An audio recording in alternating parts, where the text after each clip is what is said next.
First off, I want to thank Senator Kerry for giving me the inspiration of being here today. I sit here 38 years after you were expressing your opinions on the Vietnam War, and similarly want to express my opinions about this occupation. I also want to thank the members of the Senate Foreign Relations Committee for having me here. I also want to say that I love my country, and that is why I'm here today.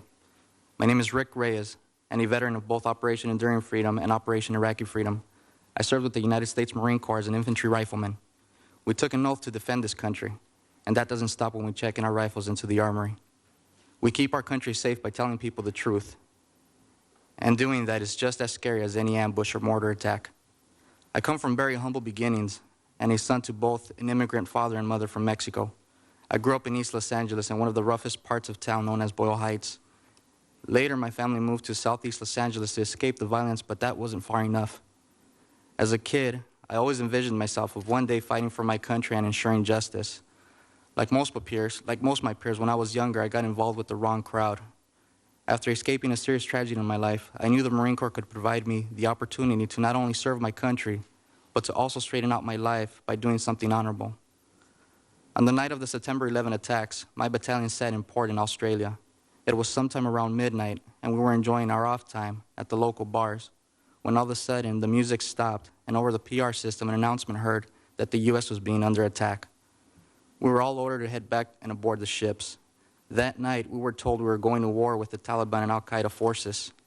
The next morning, we pulled out of port, and for the next month, while the administration formulated a plan, we prepared to go to war with the conviction of fighting for justice and the American way.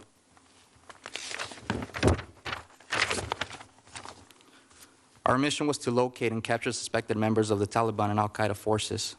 Through my experience as an infantry rifleman, implemented past and current policy have found it almost impossible to locate and capture the Taliban because there isn't any effective way to separate them from the innocent civilian population.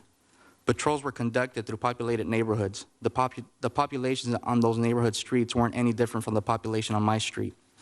There were kids running around and playing while we occupied their streets. Mothers running behind after those kids, making sure they stay out of trouble and out of our way, and fathers trying to make a living for the little that they have. U.S. hired translators would tell us where suspected Taliban or al-Qaeda would be found. We would follow their lead, often planning attacks and breaking into people's homes. Due to our training in fighting wars and killing enemy, we wouldn't enter these homes or situations quietly, but instead trained to fight with the vigilance of encountering death at every turn. Although we were on the hunt for suspected Taliban forces, at the end of it, we found that these dangerous missions resulted with very poor consequences by destroying innocent lives. We weren't fulfilling our objective of capturing terrorists, but instead creating enemies out of civilians. As a Marine trying to ensure justice, I began losing sight of why I was there, and the conviction began to fade. Because our mission was to capture suspected Taliban and had no successful way of being able to distinguish them, we had no other choice but to suspect the entire civilian population, innocent or not. One day we stopped at gunpoint, detained, beating, and nearly killing an innocent man, only to find out he was just traveling down the road to deliver milk to his children. Because of that day those kids went without a father. There were hundreds of incidents like this one. Almost 100% of the time, we would find that suspected terrorists turned out to be innocent civilians. I began to feel we were chasing ghosts, fighting an enemy that we could not see or that didn't allow itself to be seen. How can you tell the difference between the Taliban and Afghan civilians? The answer is that you can't. It all stopped making sense. Later, I found out that these translators were being compensated on the amount of intelligence they were able to provide. So it was their incentive to be able to provide as much intelligence as possible without any way to know if the information being provided was false. It was such a flawed system, but who was I to question authority? When I returned home, I felt that occupying Afghanistan and Iraq was a mistake. I strongly feel that the military occupation and intervention is not the answer.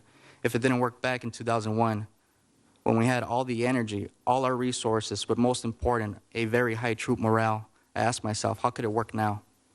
A lot of these men and women serving our country in the armed forces have been desperately worn and stretched out too thin by having them serve in up to 4 tours overseas.